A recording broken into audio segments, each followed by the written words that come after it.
Are you streaming the chess boxing event? Yeah, I think there's a misconception that the chess boxing event is purely for in-person audiences. I'm pushing the tickets, but no, this is a live stream event. It's a live stream event. What day is the day? December 11th, 4 p.m. Sunday. Do you guys know how chess boxing works? Or are you guys just excited for it because I've been excited about it, but you have no clue what the hell chess boxing is? I have no clue. Oh, I have failed in my job. Well, let me explain it to you, chat. Boys, if you don't know, chess boxing is a real sport. A sport that I saw on YouTube about 10 years ago that I thought was incredibly funny. Here's the actual video. Both men showing signs of battle, but it's clear Nikolai has also taken the fourth round on points. I thought it was hilarious that you would mix the brawn and courage to punch, but also get punched in a boxing ring with the patience and intellect that's required for chess. And his black pieces are facing multiple threats, including one that he's totally missed. The Russian takes Frank's queen. Frank knows he's beaten and gives up the fight. And I thought that combination of muscle and also brain and brawn was beautiful, and I wanted to make it come to life, but not just for like the chess boxing. Honestly, my idea was 5 years ago to do Smash Boxing.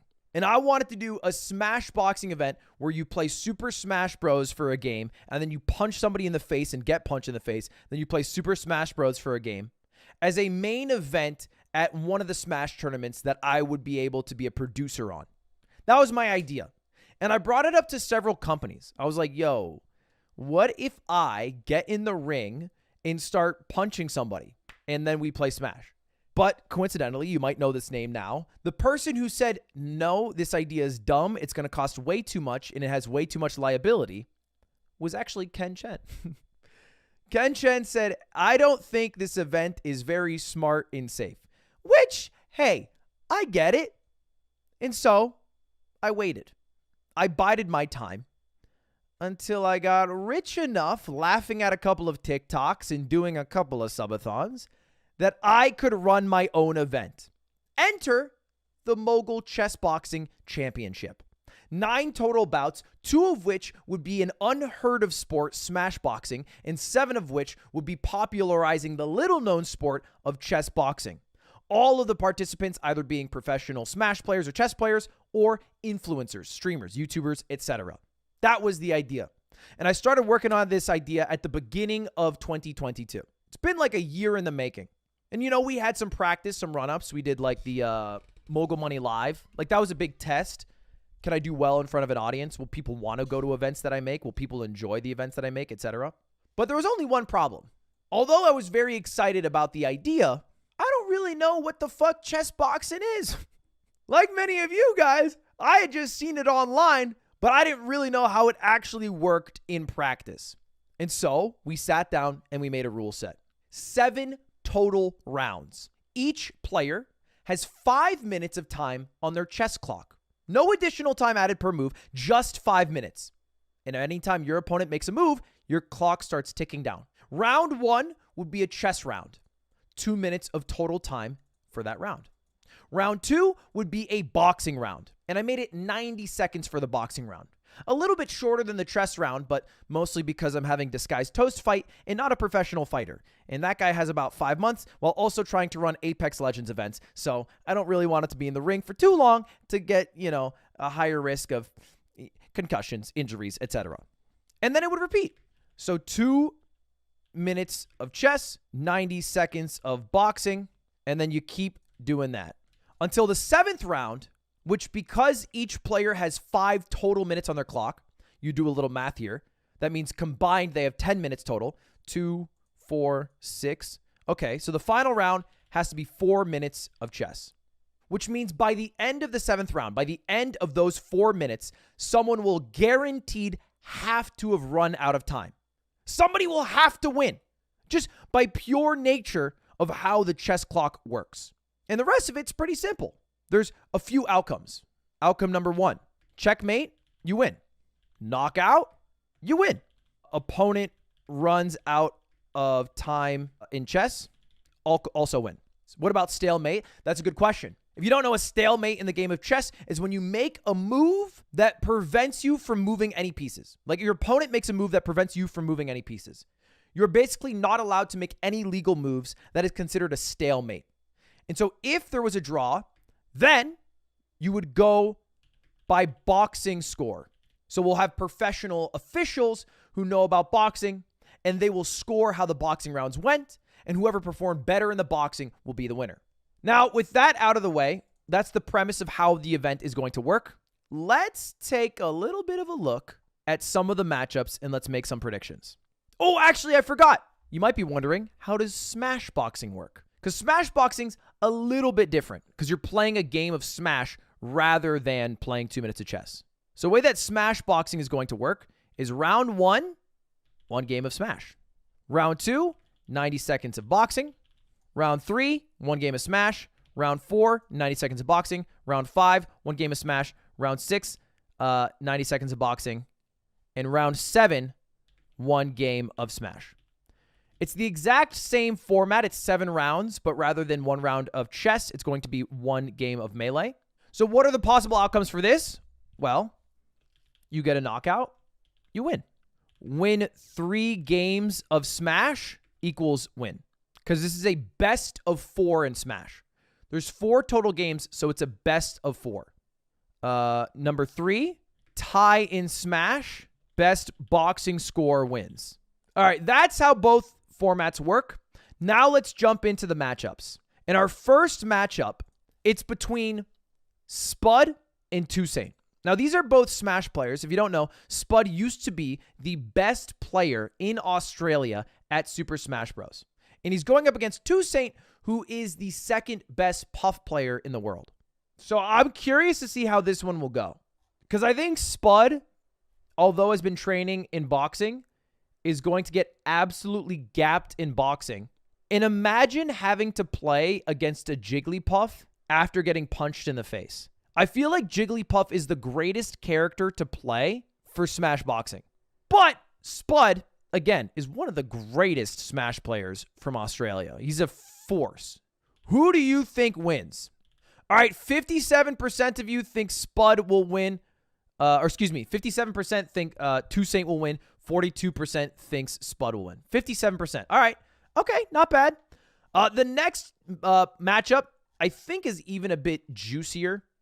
It's another Smash matchup because we're going to start with both Smash cards. These are probably the 2 people who took this event the most serious of all 18 competitors by far. Fiction and Kalindi. These 2 people, like, if you look at their tweets, it's almost sweet in a way. I would literally fight Kalindi right now this second. So ready for this match. What's bodying me right now is counting down the days. I'm ready to fight. Get me in there. Why do I have to wait? Look at the way that Fiction is talking about this.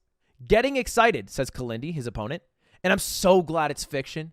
All respect and know he's giving it 100%. Except for the melee part, I literally hope his controller breaks mid-game. So it's interesting to see how this will go.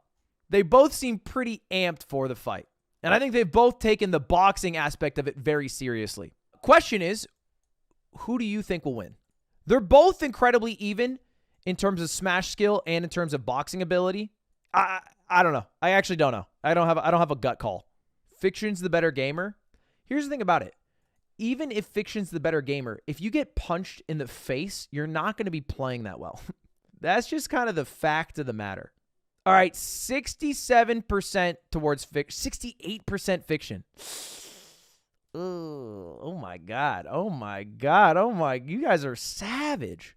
That is, oof, that's the most lopsided one. All right, fair enough, fair enough. We'll see. Now, those are kind of like the intro cards, right? And then we get to the meat of the show. And the meat of the show is the chess boxing aspect. That's 7 of the 9 total cards, and that's what most people will be doing. And the first card that we have for that event is going to be Stands against Box Box. This is the matchup that is the most lopsided, I think, in terms of Stands' boxing strength versus Box Box's boxing strength. But also on the other hand, Box Box is really good at chess. In fact, Box Box is like a 1400 level player at chess. At least he was when I faced him in PogChamps, and he beat me, and he went on to win PogChamps. And he's okay. He's like 1,000, you know? So it's interesting. I think this one is probably the most lopsided matchup. It will really come down to, can Stans defend long enough in chess? And on the flip side of the coin, can Box defend long enough in the ring so that he can win in chess? So who do you think wins? Who do you think wins? Now, who do you want to win? Who do you think wins? Stans or Box? All right, 53% in favor of Stans, the closest poll that we've had so far. I think that's pretty accurate. I think you guys are spot on. I think that will be the closest fight, maybe of the night. Next one, and this is the fight I'm probably most excited about because it includes my favorite YouTuber, Chris Broad, versus Overt Flow. Now, if you don't know, Chris Broad has a channel called Abroad in Japan. I think we've watched plenty of those videos on the stream, and I've watched every video this guy's ever uploaded. And he's also somebody who I was shocked signed up for this event. Because in my mind, this is like so polar opposite of anything he'd want to do. You know, like Chris is like, he's making, you know, documentary travel videos about Japan, like high quality drone shots, voiceover, scripted. And I'm like a fucking YouTuber that reacts to TikToks that's throwing on a boxing event. You know, like he's as far as you can get in the YouTube world from Logan Paul. And I feel like doing a boxing event is as close as you can get in the YouTuber world to being Logan Paul. But when I asked him, he was down to fight. And his reason for fighting was actually pretty badass. He did a test in Japan where they just review all of your health, cholesterol, blood pressure, general fitness. And Japan standards, as you can imagine, are a lot higher than some other countries in the West. And when he got the health report back, it was abysmal. And he said that so himself in a video that he uploaded at the start of this year. He said at the end, basically, that he was taking this year as an opportunity to be in the best shape of his life. And he wanted something to culminate to prove that he was in the best shape of his life by the end of the year. And so when I reached out to him and I was like, hey, what if the way that you prove that you're in the best shape of your life is that you get into a boxing ring in Los Angeles, California, and you fight somebody while playing chess? And to my surprise, he said yes. And who is Chris fighting? Well, originally he was supposed to fight this German vlogger named Papa Plot. And Papa Plot had to back out last second because he burst his eardrum. And you're not supposed to fly on an airplane, especially over the ocean, if you burst your eardrum. And so Papa Plot dropped. And we had a fill last second from Overt Flow. Overt Flow, who actually just did his own boxing match. And I'll show you a clip from it. Going up against Overflow, and the very first punch he landed and connected, he dropped Overflow, and it was over from there. Overflow stumbling to get up and not able to reclaim any balance, and it was just over. So now, on first glance, you might say to yourself, "Wait, you're getting the guy who lost on his first punch to go against Chris? This seems rigged." Well, look. First of all, boxing is a very unique skill, and FaZe Temper has been boxing for years now. But I wouldn't count him out because if you don't know, Overt Flow is a black belt in jiu-jitsu. So it's not exactly like this guy is a noob to combat sports. And so that's the fight that's about to go down. Question is, who do you think wins? I'm not going to lie. I'm pretty surprised at how one-sided this is. 72% of people think Chris will win. All right, we'll see. We'll see. I'm really excited for it. And then we have our next match. And our next match, I think, is actually pretty fucking funny. In our next match, we have two people who are absolute icons in the Smash community. Both have cemented their legacy as best commentator, one of the best commentators of all time, and one of the best players of all time. I'm, of course, talking about Toph versus Hugs. Now, if you don't know, these guys are both people who are in the Super Smash Bros. Melee community. But what they're actually doing is they're going to be doing a little bit of chess boxing. Because what happened is I think Toph was part of this Smash chess crossover. He got really into chess, and now Toph is an 1800 level chess player. He is damn near good enough to become a titled player in chess. He's a really fucking good player. And he's going up against Hugs, who in his own right is also a very good chess player. His rating, 1450. So it's going to be a little bit interesting. Toph has the edge on the chest front for sure. I think this is another similar situation to Stance versus Box, where Toph has the edge in chess, but Hugs might have the edge in boxing. I can show you. I think I have some footage of Toph boxing. This is Toph. Okay. And then here's a clip of Hugs boxing. Once you settle the feet, go across. You got good movement, Hugs. Hey, thank you, man. Hey, what's up? Was that a random passerby who happened to see him boxing? That's fucking hype. Imagine just being in a Walmart parking lot wherever you're at and someone just sees you. But the question is, will Hugs be able to do enough damage in the boxing round to be able to come over the gap that Toph has in the chess round? Wow. Very close poll. Hugs 51%, Toph 49%.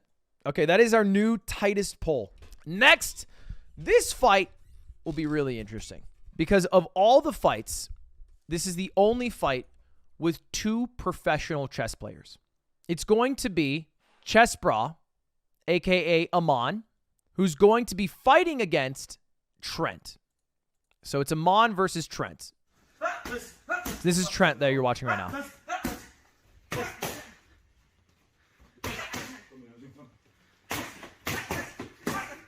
My opponent, well, couldn't ask for more, could I? That lanky, skinny, beanpole excuse of a grandmaster, that man Hamilton. The accent always throws me off. Mate, I can't wait to get you in the ring. So that's Trent. Now, the thing about Trent is he talks a big game, but he is, by title, an international master of chess. And an international master is the second highest rating you can get, second highest title you can get. And his opponent, Amon, is a Grand Master, aka the highest title you can receive in the game of chess. Trent looks pretty good in boxing. I don't know if there's any clips of Amon boxing. All right, I want 2. 10. 9 more. 3. I think Trent looks better. 2. Anyway, 72% in Trent's favor. We'll see about that. And we have just 3 final matchups. This is the matchup that I think will be the coolest. And this is our only women's card. This one took a while to get. I did not think we were going to get a women's card. I asked around a bunch of times. And we ended up getting it to work at basically the final hour. And it's going to be Andrea versus Dina. So this is Andrea Botez. You might be familiar with Andrea Botez because she's done a lot of chess content in the streaming sphere. She's a big part of PogChamps, events like that. She's the little sister of Alexandra Botez and a pretty great chess player in her own right. I think she's like an 1800 rated, maybe 1900 rated player. And her opponent, Dina Belenkaya, is a very good chess player. In fact, she's like one of the better women chess player in the world. I believe her rating is 2,300. She's a women's grandmaster, and she is the 3rd highest rated chess player at this event total. So she's fucking good at chess. But, as we've talked about with many of the other events, Andrea has the advantage in fighting. Who wins? Dina 50-50? Our first 50-50 of the night? And this leaves us with our 2 final matches. The first one is Myth. Now, Myth, I've seen the guy. Holy fucking shit, he scares the fuck out of me. He is a force to be reckoned with.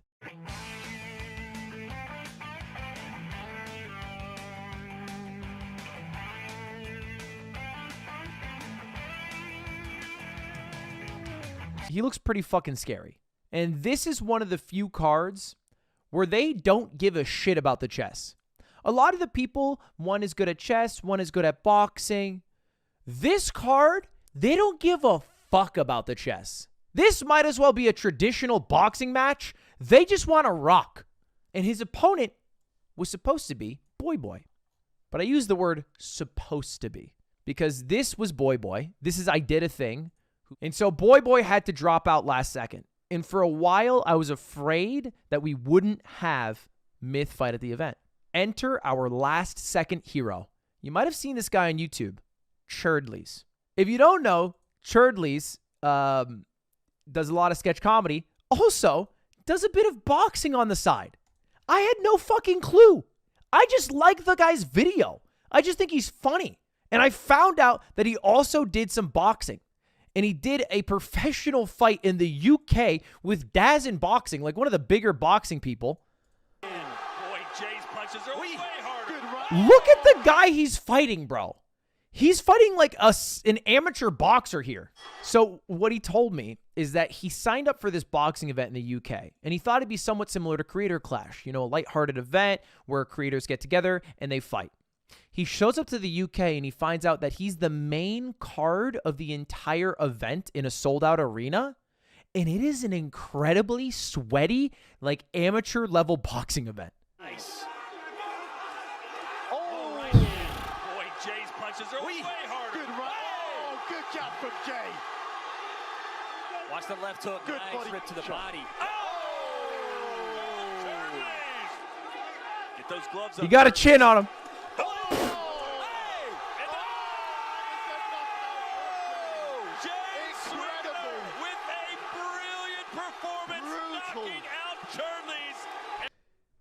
Now, the fight did not go very well for Churdley's. It's similar to another fighter we have here, Overt Flow. And he wanted a second chance. A redemption, okay? Yeah, he went to the UK and things didn't go well. It was a bit of a sweaty match. But now he thinks this is his time to thrive. So the question I pose to you, chat, who do you think wins? Churdley, who has experience boxing on the main stage, albeit not with the biggest success, but still has experience, or Myth, the unknown variable? Whoa! This is the biggest landslide poll we've seen today. Holy! 80%? And that brings us to our final card. And this one, I think, is probably the closest, both in terms of boxing ability, but also in terms of chess ability. I'm, of course, talking about Disguised Toast versus Point Crow. OTV's Disguised Toast. Now, Toast posted a couple of videos about this like a month ago. Hasn't posted too much about his fighting skill since. But this is a sparring session he had with Michael, who, of course, won Michael Reeves in his fight against Graham Stevens in the Creator Clash.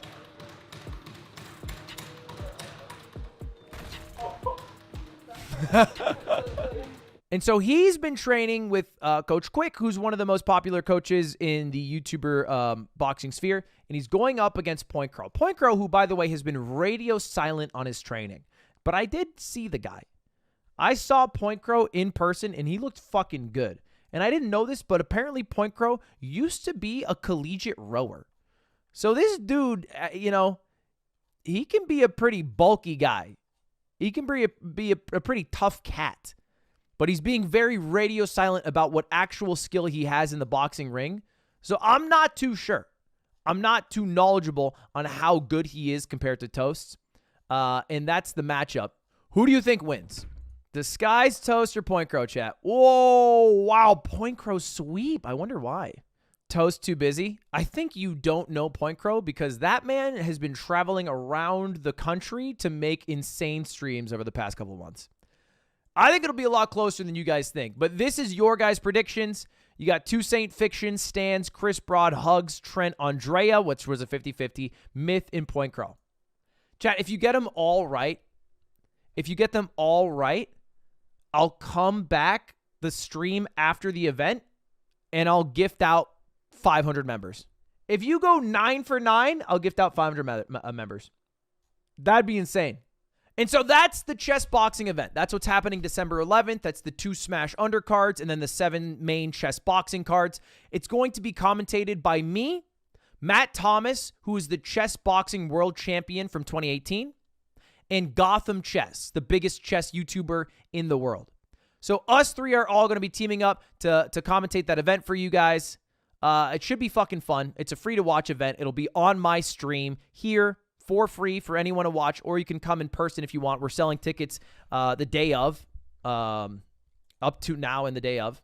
What about Slime? Slime will be commentating the Smash portion with me, along with Phil DeBerry. Phil, you might know from like Waff and Phil.